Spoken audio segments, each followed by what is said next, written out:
Alright, so we got the VMEI design here.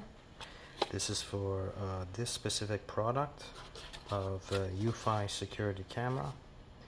And if you guys are interested, I will leave a link down below for this. This is an anti-theft product, and I will show you the installation of it. You can go ahead and pause the video if you like to see the installation guide, but pretty straightforward. This is the UFI security camera.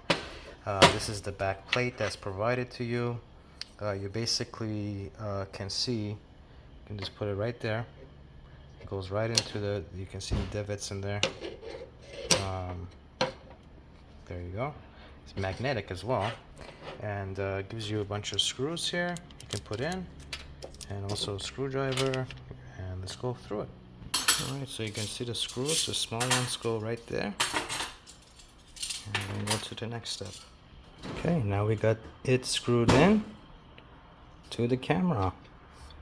Really clean, really nice, very sturdy. Alright, you can see right there, it's flush to the door. And that's the camera itself. Very nice, very seamless.